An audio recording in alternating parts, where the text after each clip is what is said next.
Hi again, everybody. It's been a long time since I made a video, and since then I made a major step in progress in building this log house, and that is I earned my certificate of occupancy.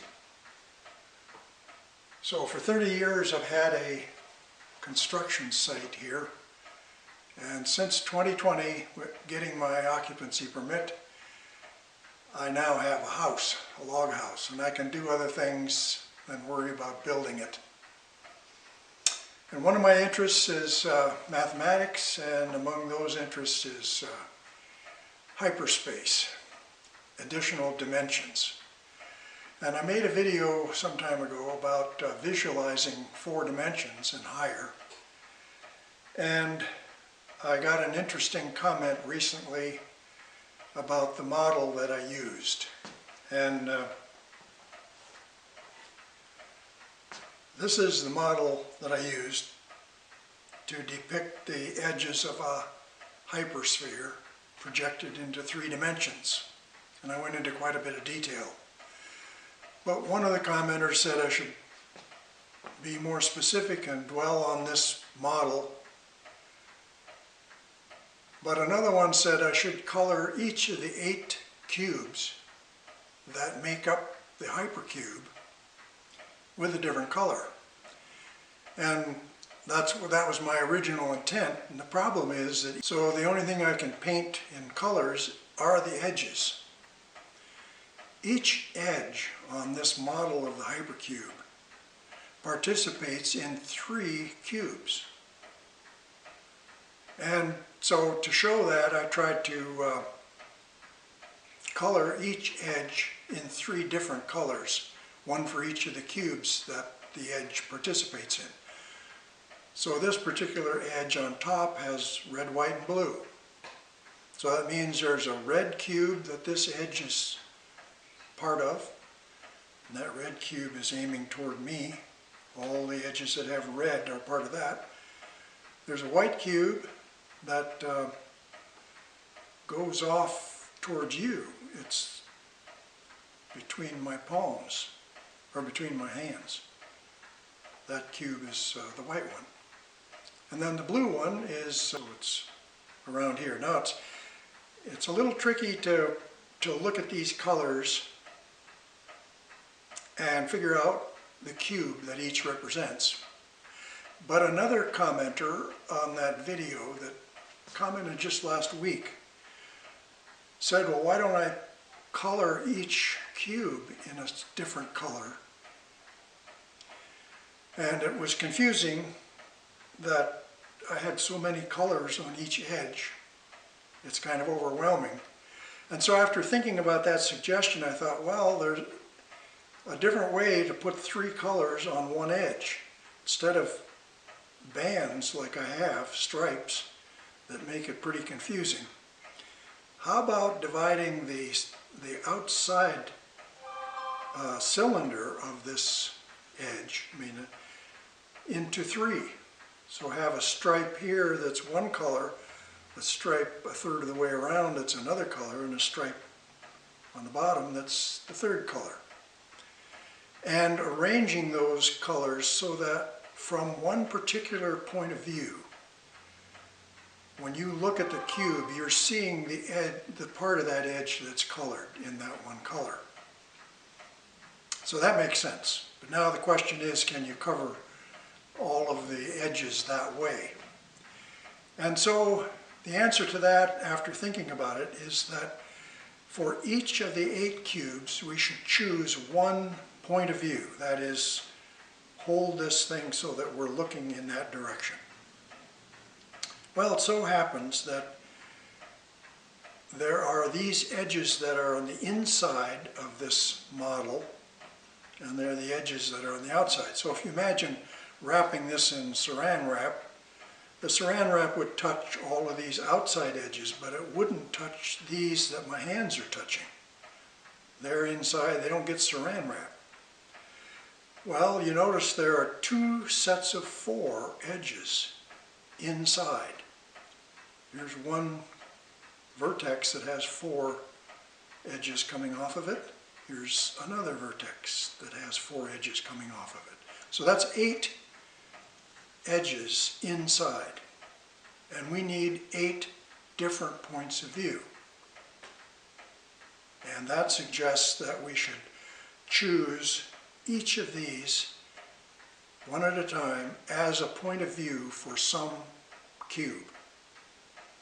And then view it from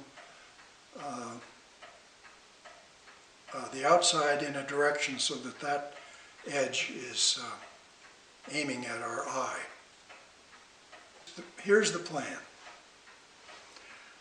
For each one of these edges, I'm going to orient this model so that the end of the edge that hits the saran wrap, that is, that hits the outside of this model, not the one on the inside, but the one that hits the outside, that's the one we will look at with this edge lined up to our eye. So that'll be the point of view for some cube. Now, after thinking about it, thinking about different ways of coloring it, I could make a whole new one of these. I could paint over this one, but I don't want to change this one. What I plan to do is to take masking tape, put it on around each edge, and then color the masking tape. And I found some colors that I think will work, and I'm going to go do that right now. Well, I'm back. I spent most of the day working on transforming my Hypercube model into one that shows solid colors for each cube. And the way to get 3 colors is to have a different viewing angle, so you have 3 different viewing angles for each edge, and that would give you 3 different colors for an edge. So that would mean you'd have to orient the thing to look at it for any particular cube. You'd have to look at it from that particular orientation. Well, as it turns out, there are 8 cubes. We need 8 orientations. And it just so happens that, that there are 8 orientations available in 3-dimensional space. And I'll show you how that works. So this is a 4-dimensional coordinate system rendered in a 3-dimensional figure. Just imagine that each one of these angles is a right angle. And they're pretty close, and so it's not hard to imagine that. The thing I wanted to show you here is that there are 8 of these axes poking out. We're looking for 8 viewpoints on our Hypercube that are symmetric, that are spaced evenly around the whole figure. And here they are. There's, we got, if we orient this one up and down, we got 1, 2, and then we've got 3, 4, 5, 6, 7, 8. I can't see them all at once. But there are 8 of these lines. And so that's the scheme I had for establishing viewpoints for my 8 cubes on the figure. And I partly succeeded. And I got halfway through. I've got 4 of these things colored. But let me just run through the ones that I did do. I did the red cube, and I'll aim this so that you can see from that viewpoint the red cube. And I think you can see that. And I had a heck of a time finding 8 different colors in what I have here. I was not really happy or successful. But anyway, this particular corner, this vertex, I assigned to the red color, and so I colored every edge that participated in this cube red, colored 1/3 of it. And I did that by just coloring a strip of masking tape and then pasting the masking tape on the figure. Well, there's red. And you can see how effective that is. The next color I tried to choose was light blue. And I couldn't find a light blue. So I used this color that's sort of a pea green or something. And you can see that if I aim that one at you, you can see that light blue colored cube. Another one, I got a good color for pink, and this is pink's vertex, and if I aim that at you, you should be able to see a pink cube on the outside. I can show you that steel gray one by aiming it at you, and you can see that it's pretty close. So I think that's all of the ones that I did. I think I did 4 out of 8. Now, I may work on this some more. And I'm glad I did it in masking tape so that I can remove all this tape and I'll have my original untouched. And what I'm thinking of doing is making another one out of wood, a nice one, and then painting it in this pattern. But I thank the commenters for their comments on the earlier video of visualizing 4 dimensions, and I hope that this provides some kind of enhancement to help you look at it a little differently. So I can't think of anything else that I want to tell you right now. I'll put this kind of half-baked video together and post it. A couple of days has passed since I modified my Hypercube with masking tape and colors, and I learned some things. I learned quite a bit. That the masking tape method just is unsatisfactory, and so I removed it all, and I decided I wanted 2 of these. I want this original one painted the way it is, but I want one painted in the stripes in the way suggested by a YouTube commenter, and each edge participates in 3 cubes, so each edge needs to have 3 different colored stripes. I'll color the edges so that each edge in a cube presents a flat face to the viewer in this line of sight. And since there are 3 of them, there are 3 different lines of sight for this particular cube, or for this particular edge. So anyway, it'll make more sense looking at a real example. But what I decided to do is to make a hypercube like this, same size and shape, but with triangular cross-section edges, so that I have a flat surface on each of 3 sides. So now what do I use for material? And so I thought of making wooden edges, and I just don't have the tools to make those wooden edges.